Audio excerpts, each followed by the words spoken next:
اور یہ ہے آغاز وحی سے قبل کا واقعہ، کیونکہ حضور کی زندگی میں یہ جو دن آئے تھے 25 برس کی عمر سے لے کے 40 برس کی عمر تک، 25 برس کی عمر تک کی آپ کی زندگی بڑی مشقت کی زندگی رہی، بڑی محنت کی زندگی رہی، افلاس کی زندگی رہی، تنگ دستی کی زندگی رہی۔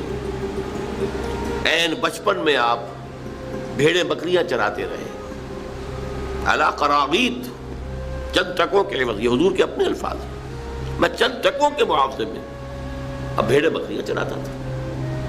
پھر آپ ذرا بڑے ہوئے، اس لیے کہ ابو طالب جو ہے وہ بہت ہی مفلس انسان تھے، سرپرستی تو وہ کر رہے تھے، لیکن واقعہ یہ ہے کہ پرورش کی ہے محمد رسول اللہ نے خاندان ابو طالب کی، اپنی مزدوری سے، اپنی محنت سے، اپنی مشقت سے۔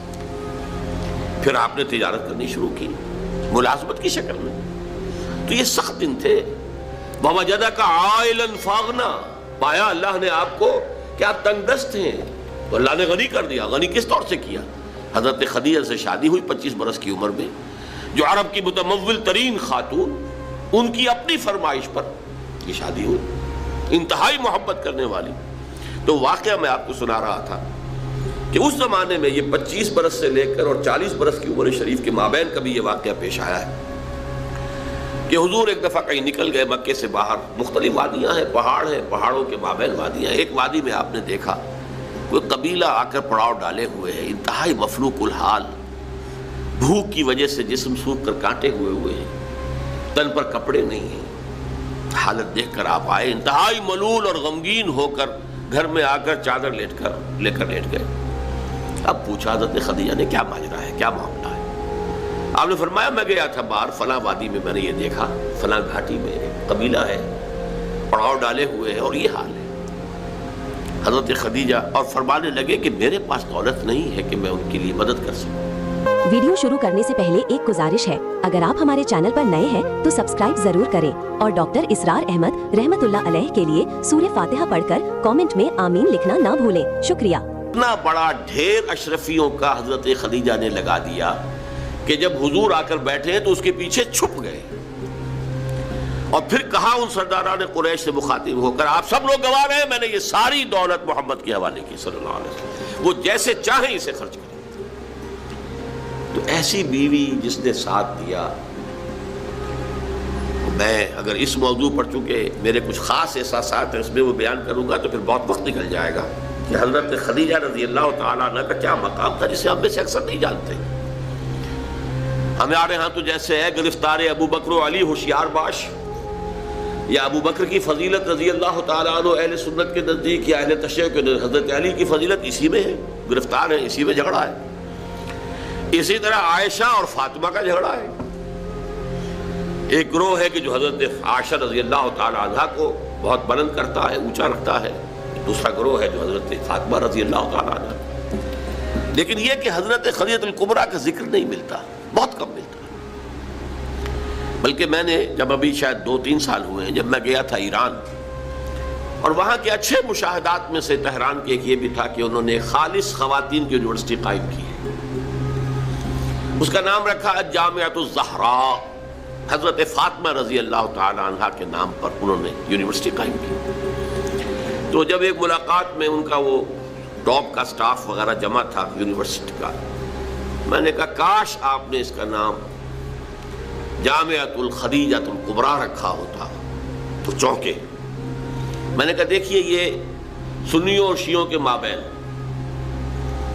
مدرسۃ العائشہ للبنات، یعنی جو بھی کوئی رکھے گا یہاں پہ مدرسہ بنائے گا سنیوں میں سے، خاص طور پر اہل حدیث جنہیں عرف عام میں وہابی کہتے ہیں، وہ حضرت عائشہ کے نام پر مدرسہ بنائیں گے، بچیوں کے لیے مدرسہ حضرت عائشہ کے نام پر، شیعہ ہوں گے تو حضرت فاطمہ زہرا کے نام پر۔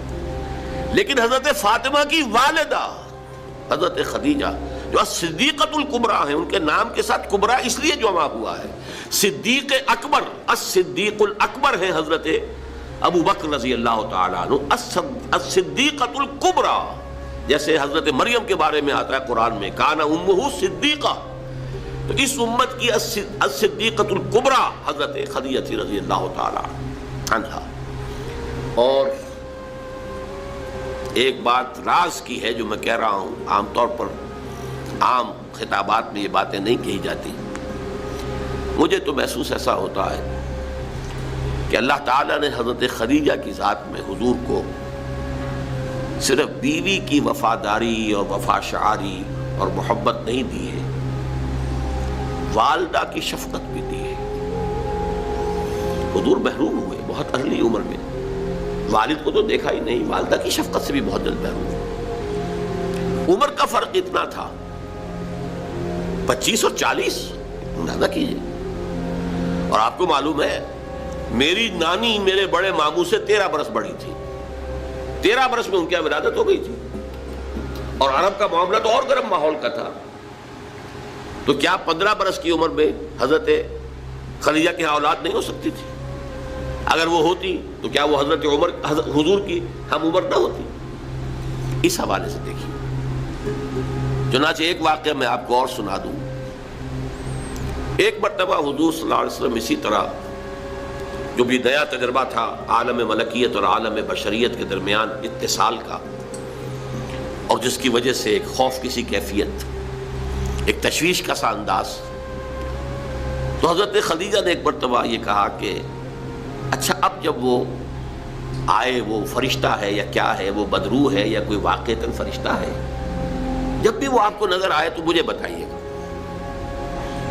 حضرت جبرائیل آئے، حضور نے فرمایا وہ آ گیا. اب ذرا نوٹ کیجئے، حضرت خدیجہ نے اپنے بال کھول دیے، اپنی آغوش میں حضور کو لے لیا اور پوچھا کہ کیا اب بھی نظر آ رہا ہے؟ آپ نے فرمایا نہیں. فرمایا یقیناً یہ فرشتہ ہے، یہ کوئی بدروح نہیں ہے. فرشتہ ہے جس نے حیا کی ہے. اگر کوئی بدروح ہوتی تو لذت لیتی، وہ غائب نہ ہوتی. اب آپ اندازہ کیجئے عظمت فکر، سوچ کا، آپ کے فکر کا، شعور کی بلندی کا. بہرحال سن 10 نبوی کا تذکرہ کر رہا تھا، حضرت خدیجہ کا انتقال ہو گیا، ابو طالب کا انتقال ہو گیا. جو ایک پروٹیکشن، ٹرائبل زندگی میں پروٹیکشن، جیسے کہ آج ہی میں پڑھ رہا تھا کہ جو بھی پہلا ایک معاہدہ اوس اور خزرج کے درمیان جو مسلمانوں نے یثرب کا اور پھر مہاجرین کو ساتھ شامل کر کے حضور نے کروایا تھا، اس میں یہ شک بھی تھی کہ اگر کوئی ایک مسلمان بھی کسی کو پناہ دے دے گا تو وہ سب کی طرف سے شمار ہوگی. یہی معاملہ قبائل میں ہوتا تھا، قبیلے کا ایک فرد اگر کسی کو شخص کو پناہ دے دیتا ہے تو وہ پورے قبیلے کی طرف سے.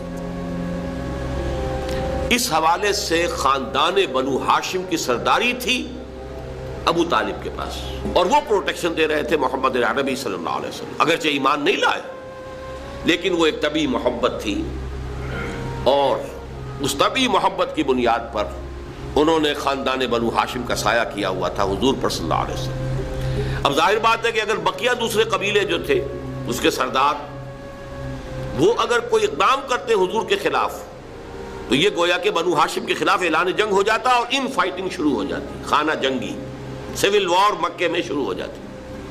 یہ وجہ ہے کہ 10 برس تک اس اقدام کی جرت انہیں نہیں ہوئی.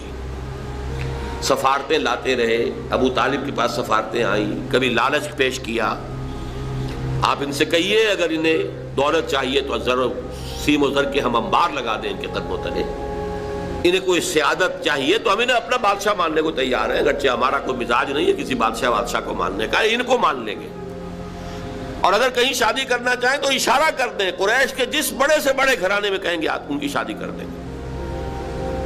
ایک یہ بھی تھی آفر.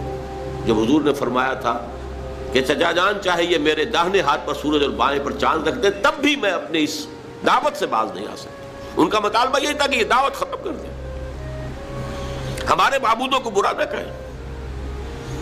جس کے ضمن میں پھر آخری جبکہ ابو طالب بستر مرگ پر تھے اس وقت جو آخری سفارت آئی ہے، اور انہوں نے آخری چیلنج کیا کہ ابو طالب اب بھی اگر تم باز نہیں آتے تو پھر ٹھیک ہے، ہمارا الٹیمیٹم ہے، آؤ میدان میں مقابلہ کر لو یا روک لو اپنے بھتیجے کو.